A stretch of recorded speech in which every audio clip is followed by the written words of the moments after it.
Welcome to Bella in Your Business. My name is Bella Vasta, and today I have Paul Adams with me. Paul and I actually met at Social Media Marketing World in March, and I'm so excited to have him on here because we've never really actually talked about finance on the podcast yet, and we're over 50 episodes now. So it's about time to sit down, relax, and get your mind blown because we're going to really get into it. Paul is actually the president and founder of Sound Financial Group, where he and his team help take clients and give them healthy balance sheets, stop forfeiting money unnecessarily to the IRS. We all talk about that in our groups, and how to build and protect the plans for their future. The cornerstone of his advice relies on the belief that people should always make their financial decisions based on indisputable math, which I love it because I'm the one that's always saying, guys, look at the numbers, and independent scholarship, and not based off of media hype, hearsay, trends, or I'm going to put in there what your friend on Facebook is saying to do. Paul is also an accomplished speaker, which I love about him because you all know that that's my next step, and the author of 2 essential financial guides. The first one is Stop Burning Your Money, and the second one is Sound Financial Advice. And in 2016, he was also interviewed by Forbes, Entrepreneur, and Inc. magazines. So without further ado, welcome to the show, Paul. How are you? I'm so good and so much better. I got to tell you, I want to just bring you with me everywhere I go. That is just the most well-spoken introduction I think I've ever had. Oh, thank you so much. Let's take our listeners back, and can you tell us who you are and how you've built the freedom in your life to travel? Because what people don't know, and I'm sure you'll tell us about, you just say the heck with it. You live a minimalistic life and get in your RV and go with your family for weeks around the country. So break that down for us and let us know like a little bit about your lifestyle and how you lead your family. Well, I would say probably the thing that separates us the most is we talk a lot about cultivating contentment, not just with our clients, but my wife and I are just on our own time. Mm-hmm. Why that's been so important to us is there's high social pressure occupations. Mine is one of them. High social pressure occupations as defined by Dr. Thomas Stanley, who wrote the book, The Millionaire Next Door, and the book, Stop Acting Rich. He talked about the fact that these high pressure occupations, doctors, architects, attorneys, financial advisors, folks like that, tend to spend more money because society judges them based upon the car they drive and whether or not they're successful. Yeah. And yet what that's actually doing is like rotting out the inside of their balance sheet most of the time. And it was about 5 years ago that I got exposed to the book Stop Acting Rich. Prior to that, my wife and I had made some significant adjustments to the way that we live.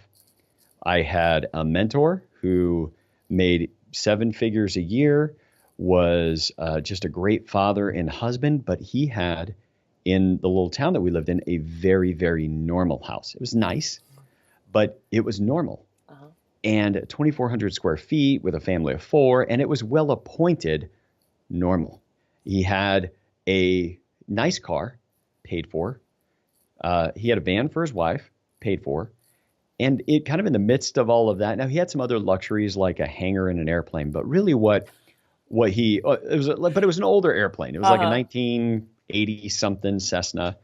But all of that really reset me to go, wait, maybe I don't have to live the way people live. But the problem it created for me was I would still feel a little bit less than. When I went from driving a BMW to driving a Camry, I made that shift. There was a less than feeling that I had when somebody just pulled up next to me. And the book, Stop Acting Rich, really shifted it for me and my wife. And we said, what we're going to do is live as an example to people because there aren't a lot of real good ones out there of people that are earning top 1% income in high social pressure occupations who are then living humbly, because all the people that my wife and I know who are doing it are real quiet about it. And I'm actually lucky enough on our podcast, we're going to have one of those guys who just successfully sold a company to if I remember right, it's a Google subsidiary, and he still lives off $26,000 a year, but he doesn't tell anybody. Gosh, yeah, that's incredible. And why don't we? All of my podcast listeners, they have become like rabid fans of just podcasting, which I love. You guys like keep listening and turn off like CNN and just listen to podcasts in the car. Yes, Paul, what is your podcast? Tell everyone right now, since we mentioned. It's Sound Financial Bites. You can find it right on iTunes, SoundCloud, all of them. Our YouTube channel, the Sound Financial Group YouTube channel now we're starting to drop the video versions of all those podcasts. So if you're a YouTube Awesome. Red user and you use that to listen to stuff, but fundamentally, we try to get the message across that Right. to take good care of your future, fundamentally, you cannot act like everybody else is acting because they're not taking care of their future. Amen. Amen. I mean, like it's stop keeping up with the Joneses and figure out what you really want out of life. How do the roles of finances play into our own business? So that's your personal life, and our listeners are all business owners. How can we translate that to our business life? So I think the biggest, listening to your podcast, I think it was episode, I'm looking at my notes, 51, that was when you interviewed the gentleman, David, on Barnett, selling the business. on selling Yes. businesses. Yes, that was pivotal. You know, a lot of people, I love that episode. And what got us picked up by Forbes, Inc., Entrepreneur, heck, even Huffington Post of all places, did an interview, was all on this idea that as a business owner, you're never going to build financial independence on the business balance sheet. It's just not how it works. Mm-hmm. Your financial independence will always be produced on your personal balance sheet. And every business owner says to themselves, what I'm going to do is build this business. One day I'll sell the business and then I'm going to retire. As if those are causative, like one causes the other. When at best, they're only correlated because people retire and they don't retire well, and they only retire because they sold the company that they worked for. Yeah. And so realizing that whether you are a business owner like your listeners who are building up a business, paying better attention to their finances, et cetera, that income they produce must translate to personal balance sheet assets. No different than if somebody works for Amazon and they're making $500,000 a year. That's great. The problem is if they're working for Amazon, making $500,000 a year, what's going to happen is that Amazon stock could have something go really wrong with it. They're counting on the Amazon stock. And even if they retire and walk away and the Amazon stock is worth a lot, they still need to sell it and put it on their balance sheet for income. You can't retire on your business balance sheet until it's converted to personal balance sheet. So I would say the biggest impact of personal finance on any business owner's balance sheet is that we must transition the money, working with you and Jump Consulting in a way that increases profitability, that increases enterprise value, that gives you more autonomy and freedom, all of it, so that either you can run the business with autonomy and not have to stop, but more importantly, that when you do, because someday we all do, making sure that you're put in a position that your personal balance sheet will be able to produce the financial independence that the business balance sheet never will. Now, let me make sure I'm understanding this correctly and put it into perspective for our clients. In simple terms, what Paul is saying, and correct me if I'm wrong, because I might be wrong here, is you're saying that no matter how successful you think that your business is with your balance sheet, your P&L, your statements there, what really matters is the amount of money that's getting passed through to you as the business owner in your personal paycheck, essentially the profit, that you can show someone when you sell your company, hey, I can make $90,000 a year clear and free, and there's actually still money left over in the business, you know, or something like that. Is that the idea that you're saying right now? That's part one of the idea. The second part is that once that 90,000 crosses the threshold from your business to your personal balance sheet, you have got to be setting aside part of that and investing it. Sure. You can't. Sure. So there's like a two-part piece. One, we have to have the business be able to cash flow and really make money. Yeah. Versus when people hire 3, 4, 5 employees, and then they just kind of get an ego about the fact that they have a company. We've even seen clients that have 10 employees. Like, who cares? And I have friends that are business owners that I mean, they're in a certain way, they're rocking it because they look great because they have 50, 60 people working for them. Yeah. But when it comes to the amount of profit they have, I think of it like it's balancing on a razor's edge of all this overhead that they've embraced. So that's part one. You got to have income drop to you, because it's not going to be worth to somebody else. It's going to be worth anything to anybody else if you can't show that it's profitable to you. Paul, Number two is you've got to have enough profit after you're spending to drop it into investments so that your personal balance sheet also grows. Yeah, I love that. I mean, this is something that I know our audience, it's kind of basic, but at the same time, it's so foundational that I hope that our listeners are understanding. We have a lot of Facebook groups, Paul. And a lot of people are, oh my gosh, you have like 10 employees. Wow. Like people see employees as a success. And while Status it is symbol. definitely a success in one way, it's much like your BMW and your Camry, example. That brings it back home. And I hope you really think about, I always tell people all that glitters isn't gold, guys. And that's great, but know who you're following and really understand, because just because someone might have 50 employees doesn't, and I just love that you said that, because I don't know, sometimes I feel like I'm a parent where your parents could tell you something, but if someone Yeah. comes in and tells you the same thing, you're like, oh, really? So thank you for saying that. That's such a great thing.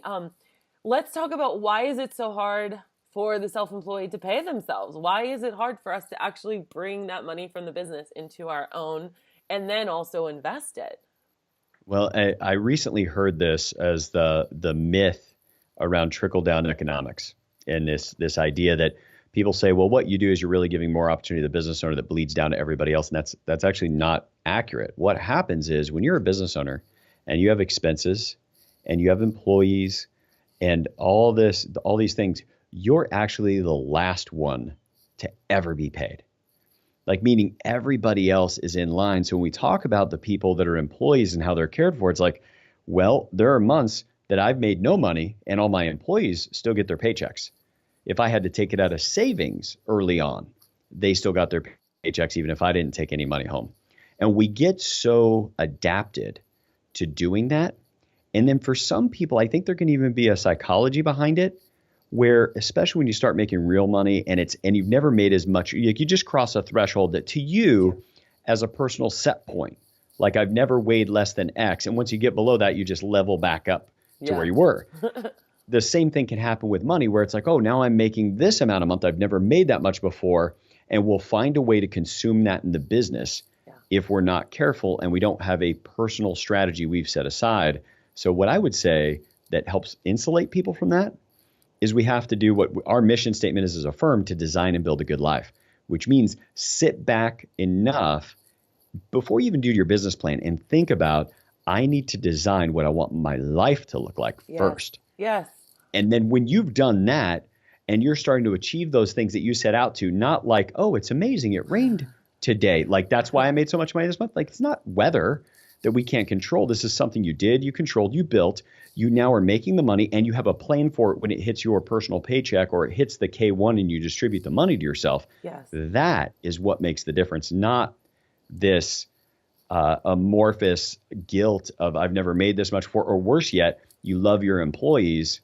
And as a new business owner, you're saying to yourself, like, I love them so much. I And I want to feel give them bad. more. Yeah. And I feel Yeah. bad making, 3 times as much as any of my employees. Yeah. You have to stay centered in the fact that you still have all the risk. Yeah. And at the end of the day, if you have a bad month or something else, you're still sending them a check, and they are never going to send you a check in a bad month.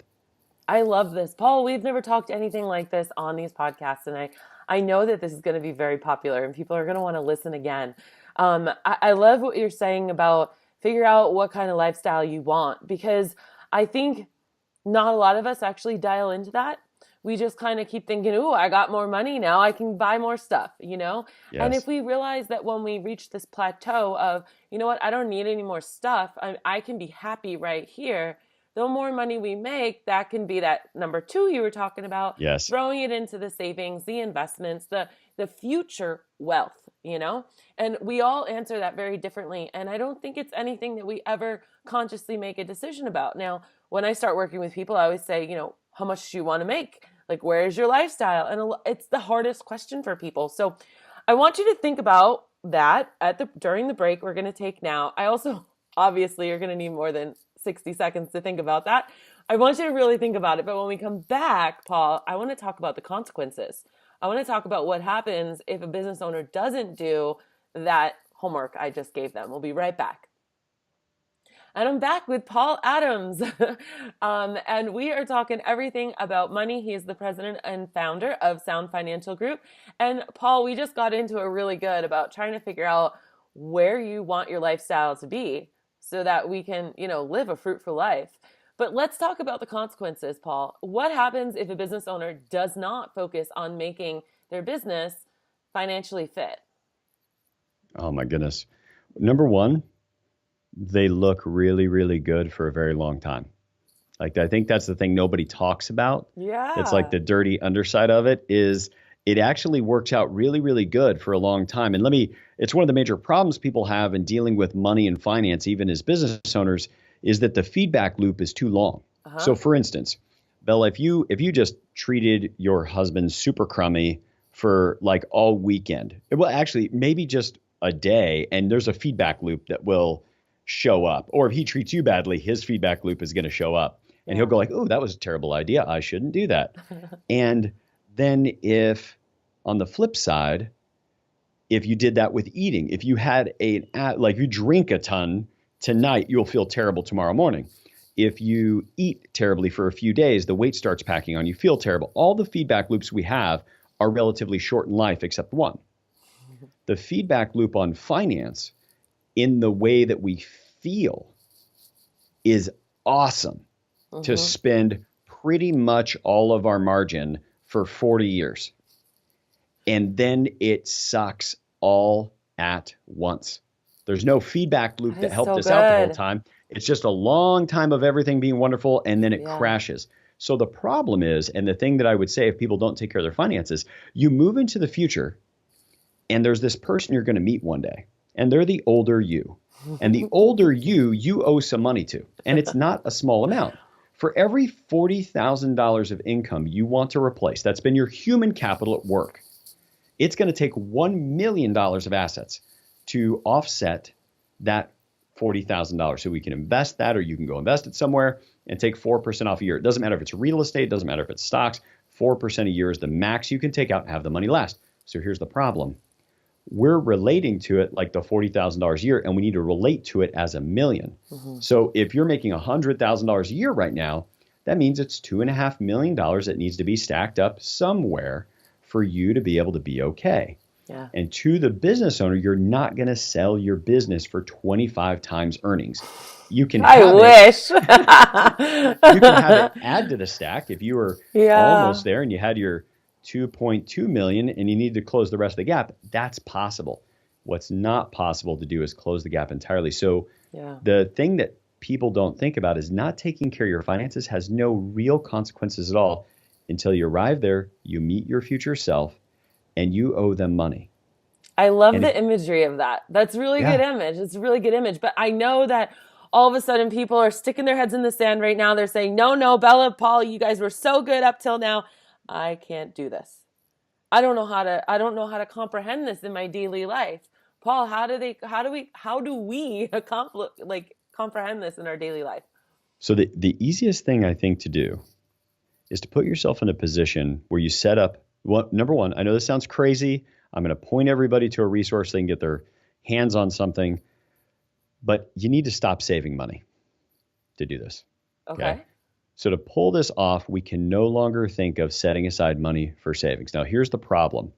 If you're setting aside money for savings, what will happen is you're going to be absolutely and totally focused on savings, which means if you need to save more money, what do people focus on? Expenses. If you're focused on expenses, you're going to get more expenses if that's the only thing you're after. So if you've ever taught a 16-year-old to drive a car and you say, don't hit the curb, watch the curb, watch the curb, don't hit the curb, what do? They hit the Hit the curb. curb. So we need to stop focusing on savings because if you look at, and when I talk to rooms of hundreds of people and say, what is it most people sometimes do with their savings? The answer is always some version of spend it. So what I would encourage your listeners to do is set up what we call a wealth coordination account. It's just a separate checking account at your bank. It's nothing you set up with an advisor. And you begin setting money into that, and with its whole purpose being, I must buy assets with this. And if you want to go deeper into that, our episode number 44, Why a Wealth Coordination Account, will give you the step-by-step of everything to do, how to think about assets differently, and how to pull yourself out of this spending culture that the Yeah. financial institutions have got us in, because it works best for them, actually, for us to continue to keep money in motion and spend it and Yeah. borrow Sure. than it does for us to save and accumulate it. And that podcast will give everybody what they need for first steps going on from here. But stop saving money, start building assets. I love that. And I think that's definitely like breaking it down into an easy enough term. And I definitely want to go back and listen to that. So for any of you listening right now, we'll put that in the show notes so that you can listen to it as well the next time you're meal prepping, doing laundry, driving, walking the dog, anything. So as we conclude, Paul, my final question for you is, I love Luke 16:10 when talking about building wealth. Can you share your thoughts on how that pertains to building business and wealth? Is it okay if we have an edit stop long enough for me to Yeah, look up yeah, Luke we can edit 16:10? it. That was your question, man. 16:10. Gosh bless it. Hang on. Okay, let me put this in the notes. Let's see. It was like, So sorry about that. I no, should have it's had okay. it. Hey, this is why this is recorded. 1940, But edit, stop. by the way, if you want to, and I don't know if you have a splash page for each podcast, but if you want to give away a PDF version of my book, Sound Financial Advice, Yeah. yeah, we if could. you have I'll a ask splash at the end. page, I'll give ask it. at the end, and you can mention that. Okay, and do you want to do it on mine or on yours? No, on mine. Okay, perfect. I just want to make sure you've got it. Perfect. Thank you. Okay, you Yeah. ready? Yep. Okay. Oh, just to launch an answer. Yeah, you just launched the answer. So Luke 16:10, whoever can be trusted with very little can also be trusted with much, and whoever is dishonest with very little is also dishonest with much. The thing is that if you are not taking care of your personal cash flow, whether that's actually your business cash flow and your work with Bella and building your business, you will not be able to have a business successful enough that it increases and you're able to keep a big chunk of that increase. But your personal life is equally true. We meet many people, and I'm talking people making $600,000, $700,000, $800,000 a year. And those folks are just a bigger version of broke because they still don't have the balance sheet to support their level of lifestyle, and they're not saving enough money. And while they may have more income, they don't have more assets, despite the fact they may have doubled their income since just a few years ago. Yeah. And so where I think that keeps us anchored is this internal problem that we as individuals are in a position that we must be good stewards of what we have, regardless of your faith, regardless of your testimony for faith. It matters how you treat your money because money runs away from the people that don't know how to treat it. I love it. I love it. And I've always remembered that. And I learned it a long time ago in Crown Financial, when I took it in my early 20s at church. And it's so true. If you can't manage $10, then it doesn't matter if you have $1 million because your habits of managing your money, no matter how little or how much, are going to be the same. So you've got to get financially fit. You've got to build up those reps, and really learn. Paul, it's been an actual pleasure having you on the show. I know that you have a freebie giveaway for anyone who wants it. Well, actually not anyone, it's one. So all you got to do is just email me, bella@jumpconsulting.net, to redeem it. But why don't you go ahead and tell our listeners what you have for them today? Well, I wanted to just take care of people, help you be able to take better care of your future and finances. Our typical client are households that make between $300,000 and $1.5 million a year of income, which is why I wrote a book, so that people at all levels of income and success are going to be able to take something and do with it. But just because those of you listening to Bella know how lovable and how great and how sharp she is, and I just, frankly, anybody that wants to work with her, I want to help.